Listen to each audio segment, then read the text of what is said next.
Hello, everyone. Thanks so much for joining me here today as we get to talk about one of my favorite subjects, comic books. My name is Jose. I love comic books. I love talking about them. I love sharing them with you. Feel free to follow me on social media if you would like. Links are in the description below. I've also posted a link to the Marvel fan site that'll have plot synopsis and character bios for this issue. We are looking today at X Factor number 6. This is what's considered the first appearance of Apocalypse, although we all know X Factor number 5 had his cameo in the last page, although he was sort of in shadow. So, this is the first reveal. So, this is from 1986, and we've got Apocalypse in the cover. We got the Beast up here, Marvel Girl, Cyclops, Iceman, and of course, Angel here falling at the might. Ron Frenz and Joseph Rubinstein are the artists of the cover. And so we're in San Diego here, and the battle that had been at the Tomahawk Lodge has attracted the attention of the police and the National Guard. And when an officer attempts to get close enough to investigate, the owner stops him, and he tells him that the mutant hunters known as X Factor went inside the building and probably thinks that they are dead. So we get our credits here and our title, Apocalypse Now. Louise Simonson becomes the writer. For the remainder of the run we're going to cover, she'll remain the writer all the way until Will Portacio kind of starts sort of taking over before X Factor merges with XMen. So she actually is going to write quite a bit of X Factor from now on. In fact, the vast majority will be Louise Simonson here.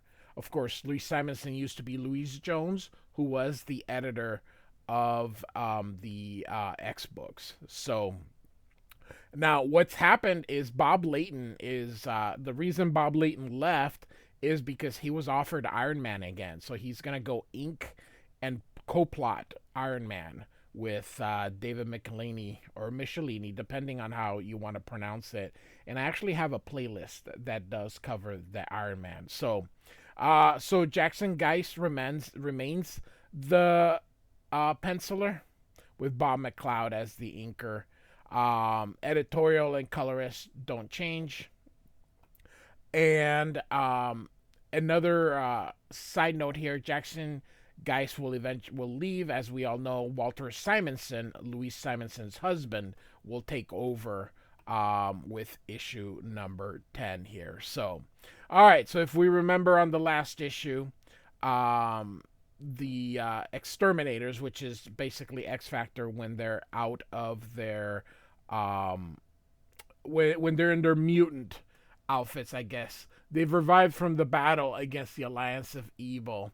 And Cyclops is quite mad. And as you always know, Cyclops is a jerk. And I have covered X Factor's everything up to current, and I explained quite well why I believe Cyclops is a jerk. So Cyclops was mad because they were betrayed by Mike Nolan. He's the junkie mutant that they came to help in the previous issue, and they ended up trounced by the Alliance because he used his mutant powers to amplify their powers. That's sort of what he does. And so you can see the Beast is trying to calm him down. Iceman tells him the Alliance kidnapped his girlfriend, and he didn't want to help them. He just didn't have a choice. So, and you can see the water. This is from because his ice sort of melting. So I like that detail here. Jean Grey says, Mike loves his ex-wife. Actually, that's who it was here, and he just couldn't abandon her. No one who loves could do that. And look at Cyclops. Yeah, well, sometimes a man has to make hard choices, and that little junkie creep chose. He helped the Alliance trash us, and so he's a jerk. I'm telling you that this version of Cyclops um is a jerk. Although Louise Simonson, who disagreed with the whole turn of Cyclops abandoning Madeline Pryor, is going to try and fix as best as she can that relationship. So, but Chris Claremont basically is going to take Madeline Pryor. And so Cyclops is still arguing they shouldn't have been able to sneak up on us. We should have had warning. And Jean Grey's like, you blame me for that, don't you? Because I'm only me now, and now Phoenix. I'll I'll just bet nobody ever got the drop on Phoenix. Is that it, Scott? As she starts to cry. So, if you remember, and I do have playlists. I have an X Factor playlist and a X-Men playlist, New Mutants playlist, and an X Universe playlist where I just sort of throw everything together. So, Jean Grey, once she ended up coming back, she no longer has telepathy. So she only has her telekinetic, but her telekinetics are super powerful, more powerful than they ever were. So, basically, the telepathy um, uh, took the part that's missing, just went into the other part. So, anyway, Jean Grey continues. Don't you understand that energy monster buried me in a cocoon, stole my life with you and the X-Men, and now that I'm awake again, everything has changed. Professor Xavier is gone. His X-Men are being led by our most vicious enemy. During this time, Magneto, yes, I say Magneto, had done a face turn. So he's actually really mostly involved with the New Mutants than the X-Men. And so you saw that she lifted that mattress. And I'm not a telepath anymore. I've tried to tell myself that. I have other powers, that it doesn't matter. But it does, as she's going to... I think she's attempting to send this to him, but it's behind her. It should have gone forward, but that's okay. I like Jackson Guice. He is a really good penciler. I really do like him. And Cyclops uses his optic blast to disintegrate the mattress there.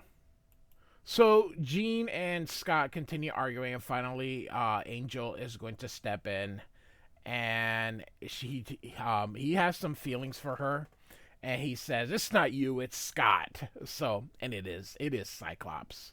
Um, And so throughout this whole time, Cyclops has not told Jean Grey that he is married. He is such the way they had him. He's a jerk. So he's like, "Hey, tell her the truth," and Cyclops just says the truth as if you would understand. But then it was your idea to form X Factor, wasn't it? To pretend to be mutant hunters and use those stupid ads to locate mutants. You can see him how angry he's getting as the Beast and Iceman just look on. To then teach them to control their power, so they'll no longer be a menace.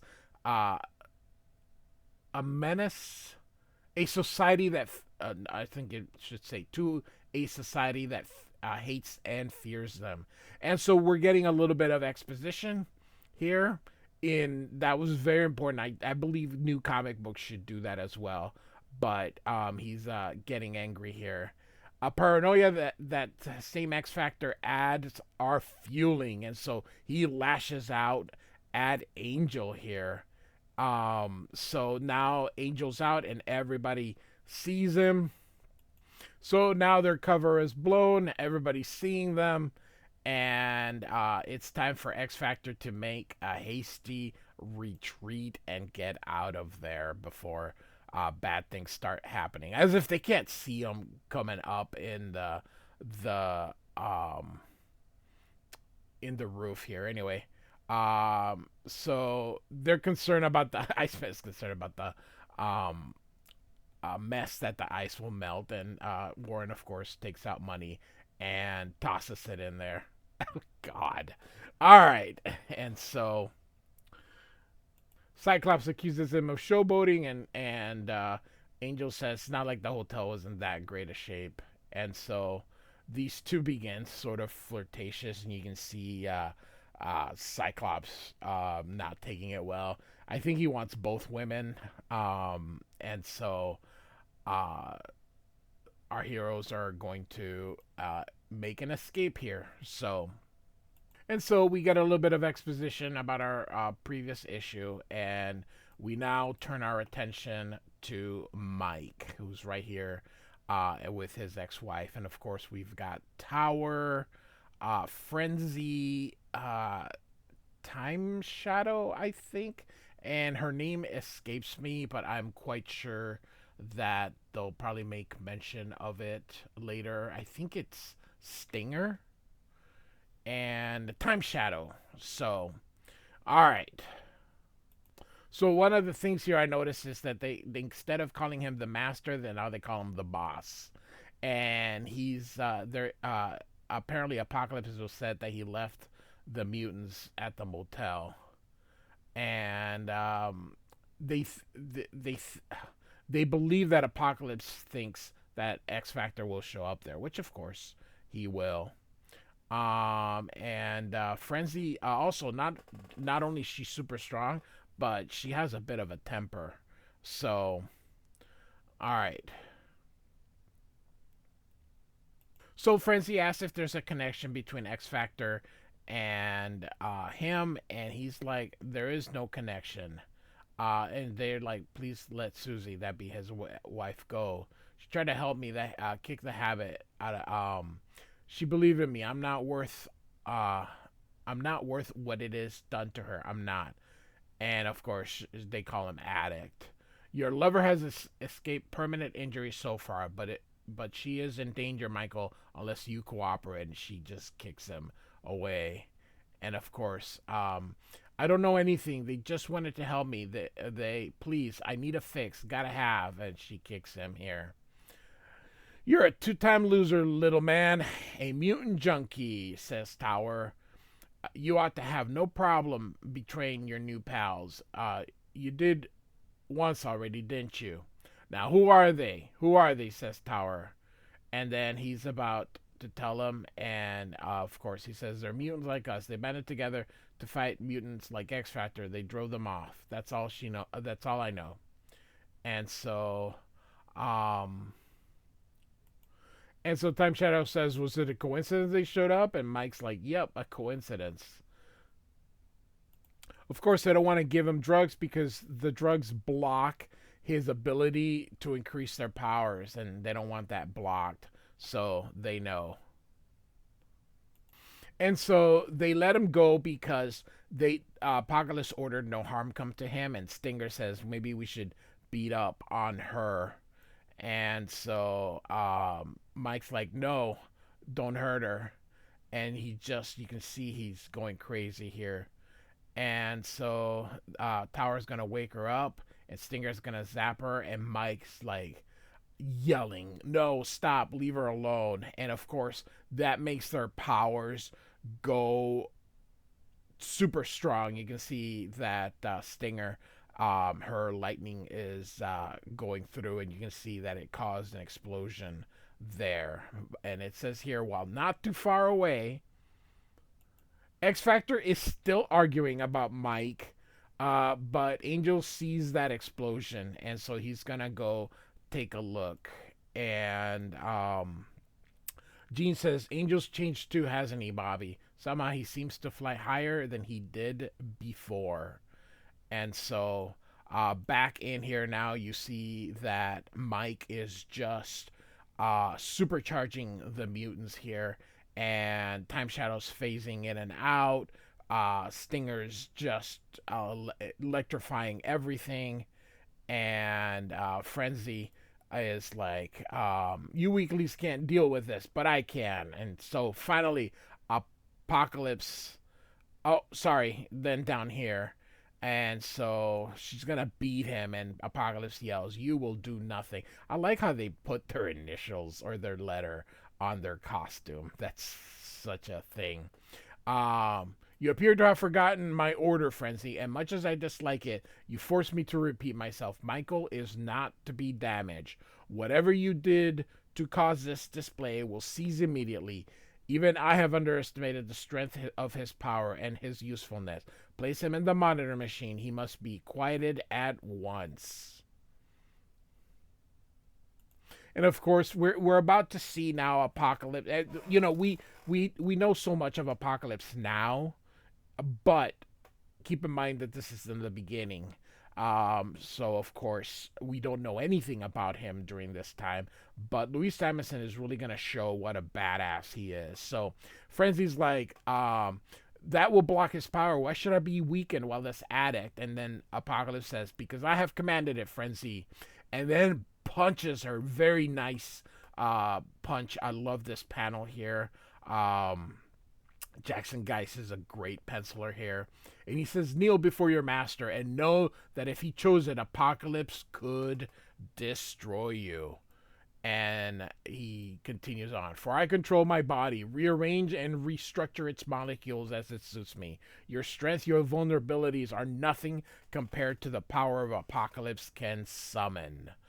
And so we continue here. Be grateful that the centuries have taught me not to waste what might prove useful. The order that preserves Michael's life keeps you alive as well. But do not balk me again, Frenzy, for even Apocalypse's patience has its limits. And so you can see Apocalypse grabs him and then just shoves him into the machine. The drug within the monitor renders Michael unconscious. Even now, his power surge begins to fade. I'll return to my laboratory below to test him further, he says. And he points at him here. Flawed though you are, Alliance, know that Apocalypse is pleased with you, for in your rush to destroy, you further my goals. Mutants must fight mutant if the weak are to be winnowed from the strong. And so Apocalypse is he walking away, or it looks like we just moved the perspective here. Only when the strong are left, Apocalypse will make his move. Pray, all of you, that you are among the strong. So that's the Apocalypse that we sort of know. So, the exterminators, as they are called when they are in their mutant gear, I guess, arrive. So the house is dark, and Cyclops sends Beast to prowl around the premises, Angel and Marvel Girl to check the roof. And so off they go. And he stays with Iceman. And so Iceman says, Scott, keeping your marriage a secret from Jean, it's tearing her apart. And you, have you called Maddie? And Cyclops says, there's no answer, Bobby. I think she's left me. No, asshole, you left her. Part of me wants to find her, explain about Jean's resurrection, why I had to go to her, make her forgive me, let me come home. God, he's a jerk. But Jean's back in my life now, high on X Factor's promise, eager to rescue a lovesick junkie loser, flying in Warren's arm, talking to him, laughing, and part of me wants to punch their hearts out. He's jealous.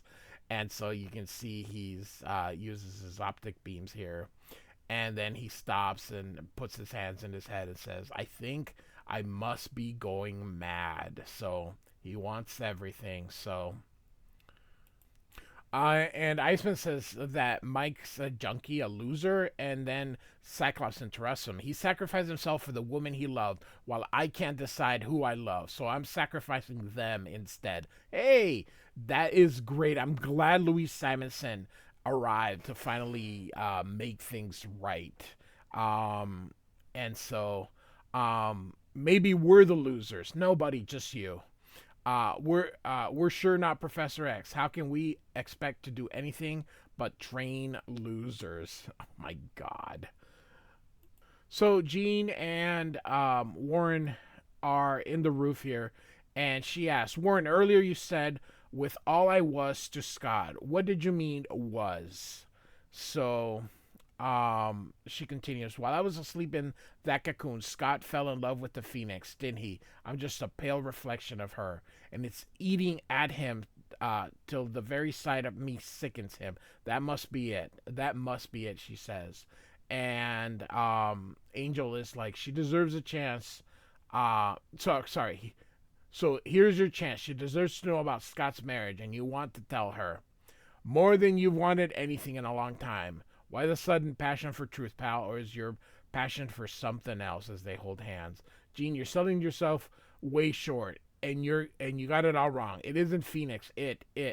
And then of course they're interrupted, and off panel somebody says, that's real romantic. And this is a great panel. I like this. And the Alliance has shown up here, and we see a little coloring mistake here. And Stinger uses her powers, but uh, Jean Grey, I keep forgetting that she's not really called Marvel Girl anymore. Um, she uses her telekinetics to block it here, um, and realizes that it's just not good enough. And then, of course, she's like, no wonder Scott misses the Phoenix. No wonder he finds me so useless. And then the Beast's out prowling around, and he hears some sobbing, and tells Cyclops and Iceman. Oh my God, too many characters here. But they're running, of course, toward that here, and so he's gonna let them handle it. He's gonna go see what's up here, and of course, there's Mike, and that there's his wife, ex-wife or whatever here, and she says, Mike says, it's a Beast. It's okay. He's a friend. And B says, give me a moment to unravel the complexities of that machine, Mike. I'll have you free. And he says, no, don't. You're wasting time. Take Susie and leave. Hurry. The machine, it monitors my blood supplies. It supplies me with heroin, then blocks my ability to absorb it. Um, it when I'm needed. Go. I'm not worth savings. And of course, Apocalypse here. And he says, you underrate yourself, Michael. As a mutant, you outvalue any human alive. Your attachment to that girl does you little credit, Michael. It weakens you. And I love this here. Perhaps the time has come to remove the weakness so you can be made strong. And B says, you and what army? And of course, remember his powers. You don't see Apocalypse using this very often, especially like a mallet here. It just, kind of like Mr. Fantastic. And so he hits the Beast here. Outside, the Alliance and the other members of X Factor are fighting them. And you can see Time Shadow grab him, but Cyclops flips him over into I wanted to say Frenzy. Oh, what was her name again? Oh, goodness gracious. Stinger. So he gets her on Stinger, and then Iceman uses his powers on Frenzy to freeze her. But of course, she is super strong here. And I really like her. I would have her on a team. She's way better than Colossus, I think, as a thing. But you've already got Wolverine with attitude, so I don't think having her, you would need someone else then, because she would basically be Wolverine with that attitude. So, all right. So anyway, Frenzy breaks out here, and Stinger and Marvel Girl are gonna go at it here. And Marvel Girl is using her powers to try to keep Stinger from electrocuting her. And so Apocalypse says, use your power now, Mike. Make my alliance stronger. Mike refuses. They're like, we're going to kill her. And you can see Tower grabbing her. And B says, please don't do it. And Mike says, I have to. He has the power to keep her alive. And so that's the only thing controlling him. So he uses his power, and you can see the alliance receives it. So now they're super strong. And so She's gonna try and get away, but of course, she ends up getting killed here. And he screams, and of course, Apocalypse is probably going, crap. He must not have planned for that. So Michael screams, and he's gonna try now to recall the power. Apocalypse says, no, you can't hold that energy. He's gonna try to reset the monitor and get some control. The beast hits him, and Cyclops uses optic ray, but of course Apocalypse does something that he hardly ever does. So and I've seen Apocalypse use his powers more in this first appearance than he has just about anywhere else. So Beast grabs Mike, and Apocalypse says, excellent, you have done well. Your assistance has been invaluable. I will find you again, and when I require your aid in winnowing out the weak. So the Alliance doesn't have their juiced up powers, and Jean Grey uses her telekinetic to wrap Stinger in, and Iceman's creating a blizzard. And Apocalypse says, for now you are the straw, but heed me well. It wasn't the drugs, but Michael's weakness for a human that destroyed him. A similar weakness could destroy you all, and now I bid you adieu. Do not try to find me. That is such a dumb thing now that you know kind of an Apocalypse, like for him to say that. And so he's going down, and he's basically abandoning his people here. So they're gonna try to get out, but the police are there. Why is Frenzy giving up? Goodness gracious here. So X Factor's gonna check on her and on on the wife and on Michael here. Mike knows that Susie's dead. Beast tries to say it was an accident. You can't blame yourself. And he's gonna try to take him to their headquarters to see if he can control his powers. But Mike actually gives up his will to live. He sort of makes himself die, and so they put the blanket on him. And Jean Grey sorry, Angel says, I guess rotten things happen to everybody. And Jean Grey says, maybe it doesn't really matter what happens. It's how we handle them. That's the measure of our worth. And so we end the issue here.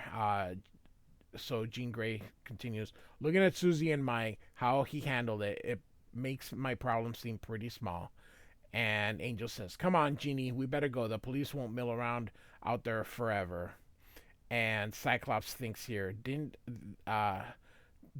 the others see Jean in the fight? Didn't they understand? There was a flame around her, a bird shape, but the Phoenix effect. Phoenix is dead. I saw her die. But then we thought Jean was dead too. Is it possible? Can Phoenix have survived? Can Jean and Phoenix really be one? Next issue, Fallout. So I went back real quick here. I know that we're done.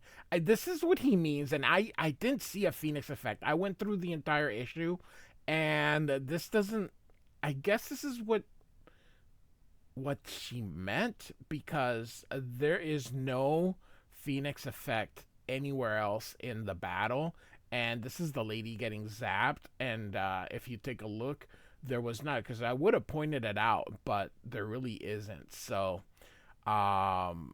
Yeah, so I don't know what he meant. I think that's it. But anyway, so I didn't want you guys to think I missed something. I just didn't see it. So or know what he was referring to, and that's the only panel that I think where he's referring to. So all right, X Factor number 6, first appearance of Apocalypse. Like and subscribe, and I do thank you for listening. Goodbye.